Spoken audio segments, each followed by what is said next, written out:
Assalamualaikum Besti. Jadi ceritanya siang ini aku mau sharing buat para emak-emak yang suka beli emas, lebih hati-hati lagi. Jadi ceritanya siang ini udah malah panas, aku ke toko emas tempat biasa aku beli emas semenjak aku tinggal di Bekasi lebih kurang 5 tahunan. Nah beli emas, jual emas karena warnanya itu agak sedikit berubah gitu kan, jelek dilihat ya. Udah aku bilang pelayanan, kataku kok kurang memuaskan pelayanan, udah aku mau jual tuh cincin aku. Nah aku bawa ini surat-suratan ini, ada satu cincin yang nggak ada suratnya nih ceritanya. Nah kataku ini gimana kak, nggak ada suratnya, mau balik lagi, mau nyari lagi, kayaknya emang di sini doang gitu kan, udah tuh malah jauh kan, bolak-balik ada setengah jaman aku ke toko emas itu. Udah kata dia, udah dihargain berapa tau nggak Bes, 500.000. Ini maaf ya, ini kan aku cuman emas 375, jagain 500.000. Sekarang aja masih toko dia nih, tempat aku ini di setiap daerah kan beda-beda ya, 850.000. Nah dihargain 500.000 pun aku kaget, paling enggak 700 kayak yang lain. Surat-surat yang ada aja terakhir aku beli masih 8,5, aku bilang gitu. Udah tuh masalah itu udah selesai, nggak apa-apa lah, rugi gitu ya, namanya surat yang nggak ada. Tapi yang bikin kecewanya lagi itu dimintain KTP. Kak ada KTP-nya nggak kak? Dimintain KTP, tahu-tahu difoto sama dia. Aku bilang buat apa? Buat bukti kalau kakak ini jual tanpa surat. Udah tuh dibawain lah kertas kayak matre, kertas lembaran, tanda tangan aku juga yang nulis, tanda tangan atas nama aku, bahwasannya aku jual emas tanpa surat. Aku komplain langsung, kok kayak gini sih pelayanannya. Aku bilang, aku langganan di sini, ini emas bukan emas curian loh kataku, ini suratnya ada semua di sini, cuman satu barang yang nggak ada suratnya, aku bilang gitu. Lah maklumin aja, semisalnya kalau ada suratnya aku bawa lagi kok ke sini, aku bilang gitu. Iya udah ketentuannya kataku. Nah di sini untuk para mama di toko di tempatnya ada nggak sih yang sama seperti aku? Masalahnya aku selama ini beli emas, aku kan suka beli emas ya, walaupun emas 375 ya, namanya kita kalangan menengah ke bawah, jadi mampunya beli emas yang murah-murah gitu ya. Baru kali ini loh aku ngalamin hal yang seperti ini, bener, baru kali ini aku ngalamin. Bener-bener kecewa aku, bener-bener kecewa dibikin.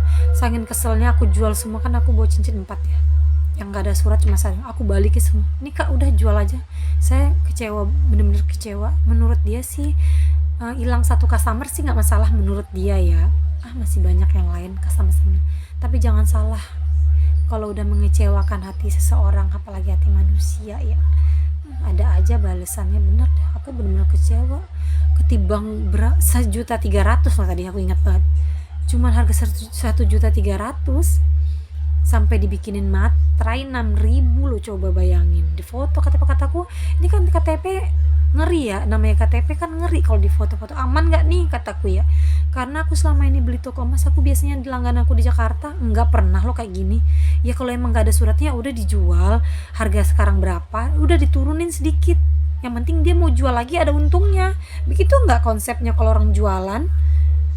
Kenapa kayak mau menyiksa manusia? Ya Allah, orang niatnya nabung loh, itu pun nabung dijual lagi. Kalau emas 375 kan sesuai surat, dapat potongan lagi ya, nggak apa-apa. Intinya daripada duit habis dipegang, mendingan kita beliin ke emas yang murah, ntar kalau butuh uang bisa dijual lagi gitu kan. Lah ini ketimbang surat, apa halnya nanti terjadi sama orang yang jadi belepotan. Dia tuh ngomong yang rumahnya kebanjiran, kan daerah tempat aku Bekasi nih banyak kebanjiran segenteng lah apa, nah emasnya tuh surat-suratnya hilang, nganyut. Ntar dia butuh duit jual, ya Allah aku nggak kebayang deh, ngebayangin mau dihargain berapa itu emasnya coba. Sedih bener sih. Pesan buat emak-emak nih, aku berpesan buat emak-emak yang nonton VT aku ini, lebih hati-hati lagi memilih toko emas. Ditanya dulu ini kayak gini kayak gimana gitu. Kalau semisalnya ganjel di hati, mendingan gak usah beli, ganti cari toko emas yang lain aja. Karena aku juga tadinya nggak ada kayak gini, nanya ke dia, ya udah paling harganya di bawah ini kak, sesuai misalnya berapa hari ya kayak gitu deh. Nggak ada, aku nggak pernah dengar. Aku sebelumnya ini misalnya kalau surat yang nggak ada kayak gini jual gimana kak, ya nggak apa-apa dijual aja gitu. Nggak ada dibilang harus pakai KTP tanda tangan matre. Tadi aku ngalamin bener-bener kecewa Besti, bener-bener kecewa. Ini niatnya aku di rumah masih ada cincin 2 apa 3 sama anting-anting anak kan belinya di sana. Aku mau balikin lagi bener. Mending aku jauh dari Bekasi ke Jakarta beli emas jauh-jauh sekalian. Yang penting pelayanan yang memuaskan, nggak mengecewakan. Bener deh.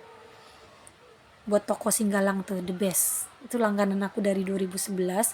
Toko emas Singgalang di Jakarta adanya di Pasar Rebo, nggak tahu lagi kalau di daerah mana nggak tahu ya ada apa enggak, tapi kalau aku di Jakarta Timur Pasar Rebo ada toko emas Singgalang tuh bagus banget tau Besti, pelayanannya ramah-ramah, cabangnya udah jadi banyak sekarang tau, karena emang pelayanannya memuaskan. Kalau surat pun hilang nggak harus pakai matre, foto KTP nggak kayak gitu kayaknya. Ini toko emas yang di sini mah luar biasa. Terima kasih ya toko emas, nggak perlu aku sebutin, semoga berkah jaya terus ya toko emasnya. Sering-sering aja mengecewakan customer, biar makin berkah toko emasnya, jaya terus. Cukup aku aja yang ngalamin, nggak tahu ya emak-emak di luar sana ada yang ngalamin kayak aku nggak.